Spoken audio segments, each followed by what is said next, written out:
NEET exam எழுதிட்டு 2025ல medical கவுன்சிலிங்காக wait பண்ணிட்டு இருக்க எல்லா பசங்களுக்குமே ஒரு கிரேட் நியூஸ். இப்போ மத்திய பிரதேஷ்ல பாத்தீங்கன்னா இண்டோர், உஜ்ஜைன் இந்த இடங்கள்ல நீட் எக்ஸாம் நடக்கும்போது பவர் கட் ஆனதாகவும் அதனால எங்களால எக்ஸாம்ல சரியா பெர்ஃபார்ம் பண்ண முடியல அப்படின்னு சொல்லி மத்திய பிரதேஷ்ல ஒரு சில ஸ்டூடெண்ட்ஸ் ஹைகோர்ட்ல கேஸ் போட்டிருந்தாங்க.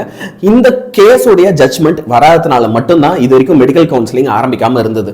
ஏன்னா சப்போஸ் இப்போ இதுல ஜட்மெண்ட் பாத்தீங்க அப்படின்னா ரீநீட் வைக்கணும் அப்படின்னு சொல்லி கொடுத்துட்டாங்கன்னா அப்ப இந்த பசங்களுக்கு மறுபடியும் ரீநீட் வச்சு அவங்களுடைய மார்க்ஸ் கரெக்ஷன் பண்ணி அதுக்கப்புறம் அதுக்கேற்ற மாதிரி ஆல் இந்தியா ரேங்க் லிஸ்ட்டை அட்ஜஸ்ட் பண்ணி அதுக்கப்புறம் தான் மெடிக்கல் கவுன்சிலிங் ஆரம்பிக்க முடியும். இதுக்காக தான் வெயிட் பண்ணிட்டு இருந்தாங்க.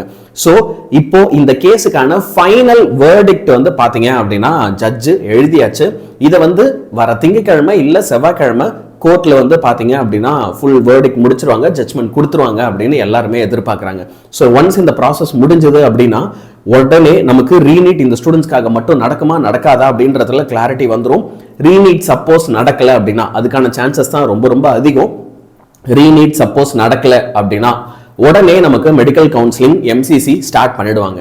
இல்ல ரீநீட் நடக்க போகுது அப்படின்னா அப்போ அவங்களுடைய எக்ஸாம்ஸ் எல்லாம் அவங்களுக்கு ஒரு டேட்ல கண்டக்ட் பண்ணி அப்புறம் அதை கரெக்ஷன் பண்ணி அதுக்கேற்ற மாதிரி ஆல் இந்தியா ரேங்க் அட்ஜஸ்ட் பண்ணி அதுக்கப்புறம் தான் எம்சிசி என்ன செய்வாங்க அப்படின்னா கவுன்சிலிங் நடத்துவாங்க. இப்போ ரீநீட் நடக்காம இருக்கிறதுக்கு சான்சஸ் அதிகம். நான் ஏன் அப்படி சொன்னேன்னா இப்போ கோர்ட்ல வேர்டிக்டே என்டிஏ என்ன சொல்லியிருக்காங்க அப்படின்னா இந்த வெரி ஃபியூ ஸ்டூடெண்ட்ஸ்க்காக கிட்டத்தட்ட 22 லட்சம் ஸ்டூடெண்ட்ஸ் உடைய கவுன்சிலிங்கை நம்ம தடுத்து நிறுத்த தேவையில்லை. இது ஒரு ரொம்ப பெரிய டிலே ஆகும்.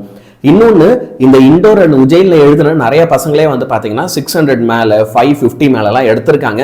அப்ப இவங்க எல்லாம் நல்லா தானே பண்ணிருக்காங்க. ஸோ கரண்ட் அஃபெக்ட் ஆனது இவங்களை பெருசா அஃபெக்ட் பண்ணல அப்படின்ற ஒரு ரீசனையும் பாத்தீங்கன்னா ஒரு வேர்டிக்டா வச்சிருக்காங்க. ஸோ ஒரு நல்ல நியூஸா சீக்கிரமே மெடிக்கல் கவுன்சிலிங் நடக்கும் அப்படின்றதையும் நம்ம எதிர்பார்க்கலாம். திங்கட்கிழமை செவ்வாய்க்கிழமை நமக்கு என்னென்ன நடக்க போகுது அப்படின்றது ரொம்ப ஈஸியாவே கன்ஃபார்ம் ஆயிடும்.